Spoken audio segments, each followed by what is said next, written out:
নমস্কার। এবারে পয়লা বৈশাখে বানাবো রাঙা আলুর পান্তুয়া। দেখো, রাঙা আলু আর আমার বেঁচে যাওয়া কিছু ঠাকুরের প্রসাদ থাকে, সেটা দিয়ে আমি চিনির সিরাপ বানিয়ে নিলাম। এক এক কাপ জল দিয়ে নিলাম। এবার রাঙা আলুটাকে প্রেশার কুকারে সিটি মেরে নেব, 3টে কি 4টে সিটি মেরে নেব। তারপর এদিকে আমার ঠাকুরের যে প্রসাদ ছিল নকুলদানার বাতাসাকে চিনির সিরাপ বানিয়ে নিলাম। তারপর রাঙা আলুগুলোকে সিদ্ধ করে ছাড়িয়ে নেব, খোসা ছাড়িয়ে নেব। এরপর সুজি আর একটু ময়দা দিয়ে রাঙা আলুগুলোকে চটকে হাতে করে মেখে নেব। পারলে একটু খাবার সোডা দিলে খুব ভালো হয়, তাহলে একটু ফুলবে। ভালো করে ম্যাশ করে চটকে সুন্দর করে ময়দার মতো করে মেখে নেব, কিন্তু যেন ময়দা বেশি না হয়ে যায়, যতটুকু না দিলেই নয়। তারপর এইটাকে ভালো করে সুন্দর করে গোল্লা করে নেবো হাতে করে। আর ওই যে নকুলদানা আছে, নকুলদানাগুলোকে ওই গোল্লার ভেতরে দুটো করে দিয়ে ভালো করে গোল্লা পাকিয়ে নেবো, যাতে রসে পড়লে সুন্দর ভেতরটা রসালো হয়। এইবার গোল্লাগুলো করে নিয়েছি সুন্দর করে গোল করে।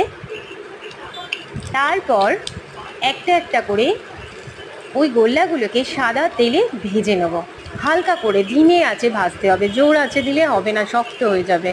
তাই ধিমে আঁচে সুন্দর করে হালকা করে ভেজে নিতে হবে। মনে রাখতে হবে সিদ্ধ রাঙালুর মধ্যে নামমাত্র ময়দা যেটুকু না দিলে নয়, আর সুজি যেটুকু না দিলে অল্প। এইবার আমার সিরাপ রেডি, চিনির সিরাপ রেডি হয়ে গেছে। কাজু কিশমিশ তো ওতেই ছিল ঠাকুরের প্রসাদে। এইবার ভালো করে পান্তুয়ার মতো লাল লাল করে ভেজে নেব আমি। একটু সময় লাগবে, ধিমে আছে লাল লাল করে। দেখো ফেটে গেছে, ওগুলো ফেটে গেলে রসটা ভালো ঢুকবে, এই জন্য নকুলদানাগুলো ওর ভেতর দেওয়া হয়েছিল।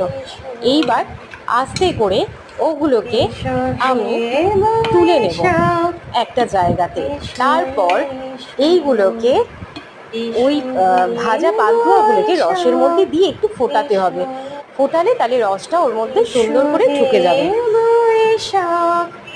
দেখো, আমি ওই ভাজা পান্তুয়াগুলোকে ওই রসের মধ্যে একটা একটা করে ফেলবো, কিন্তু গ্যাস অফ করা যাবে না। ওই রসটা ফুটবে, সেই ফুটন্ত অবস্থায় ওর মধ্যে ফেলতে হবে সিম করে, একদম গ্যাসটা লো আঁচে করতে হবে।